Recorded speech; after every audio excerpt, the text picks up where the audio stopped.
Olá, sejam muito bem-vindos. Olha, todo mundo que já abriu a Bíblia em algum momento se deparou com uma questão fundamental. Será que este livro foi feito para ser entendido? Hoje a gente vai mergulhar fundo na resposta para essa pergunta, um conceito que a gente chama de clareza das Escrituras, ou, num termo mais técnico, perspicuitas. E essa é a grande questão que vai guiar a nossa conversa. Quando a gente pega um texto tão antigo, tão complexo, é mais do que justo perguntar: essa mensagem foi feita para ser compreendida por gente comum ou será que é um tipo de código secreto só para especialistas? A resposta para isso, pessoal, muda completamente o jeito como a gente se aproxima da Bíblia. Historicamente, as pessoas costumam cair em dois extremos, em duas armadilhas. De um lado, o que a gente pode chamar de obscurantismo. É aquela ideia de que só um clero ou uma elite de intelectuais tem a chave para entender as Escrituras, deixando todo o resto no escuro.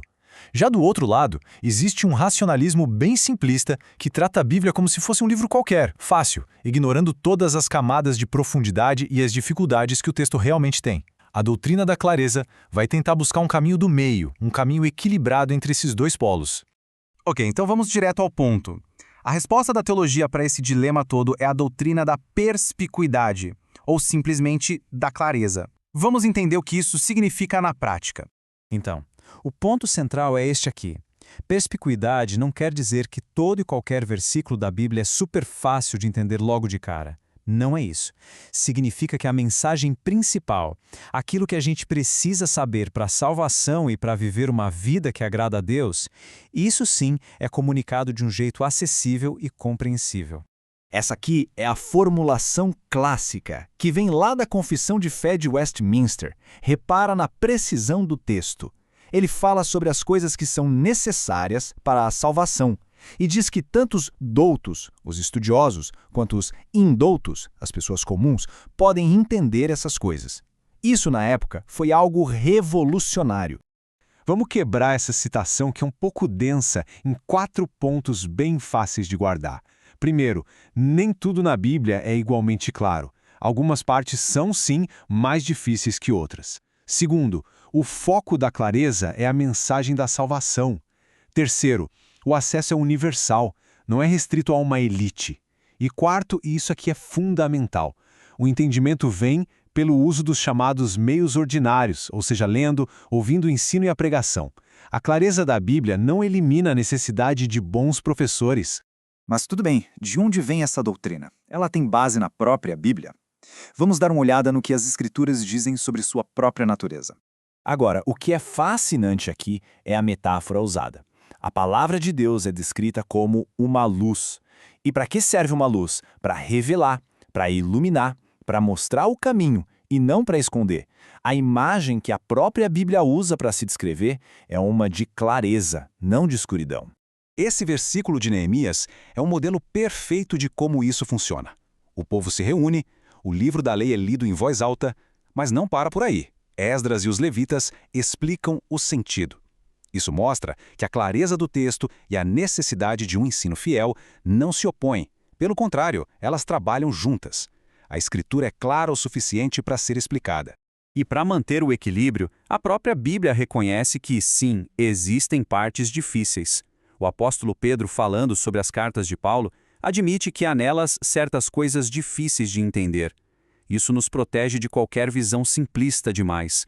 A doutrina da clareza não passa por cima da complexidade real que existe no texto. Isso tudo nos leva a uma distinção que é absolutamente crucial. Se existem partes difíceis, mas a mensagem central é clara, como é que isso funciona na prática?